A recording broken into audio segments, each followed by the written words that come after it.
કાવડ યાત્રાનો મુખ્ય હેતુ નદી સફાઈ અને જળ એ જ જીવનના મંત્ર સાથે આ કાવડ યાત્રાનું આયોજન વયોવૃદ્ધો ભાગ લઈને યોજી। આ કાવડ યાત્રા શેત્રુંજી નદીના ચાંચઈ ગામથી ધારી સુધીની 30 કિલોમીટરની યાત્રા યોજાઈ અને 70 જેટલા વયોવૃદ્ધ અને યુવાન કાવડિયા દ્વારા કાવડ યાત્રામાં જોડાઈને ભાગ લીધો હતો। નદી સફાઈ અને જળ એ જ જીવનના મંત્ર સાથેની આ કાવડ યાત્રા જોરશોરથી યોજાઈ હતી। જળનો દુરુપયોગ અને નદીની સ્વચ્છતાના હેતુથી જિલ્લામાં પ્રથમ વખત આ કાવડ યાત્રા યોજવામાં આવી હતી।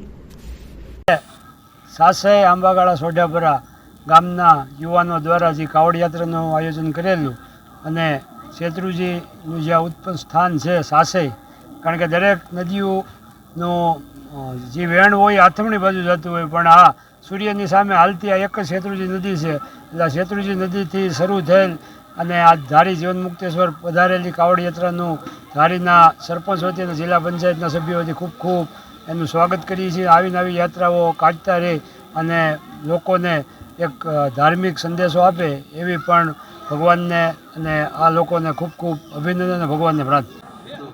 હું કાનભા ગઢવી ગીરથી આવું છું। લીલા પાણી નેસ મારું મૂળ, હું રાજભાનો કાકાનો દીકરો છું અને અત્યારે અમે હાલ સાંસઈ પાણીયા સોઢાપરા ગામમાં રહીએ છીએ, સોઢાપરામાં। અને સાંસઈથી અમારે શેત્રુંજી નદીનું જ્યાં મુખ છે ત્યાંથી અમે જળ લઈ અને શિવધારાએથી જળ લઈ અને અહીંયા મુક્તેશ્વર મહાદેવ મંદિરે અમે આવ્યા છીએ જળ પધરાવવા માટે અને પગપાળા બધા આવ્યા છીએ।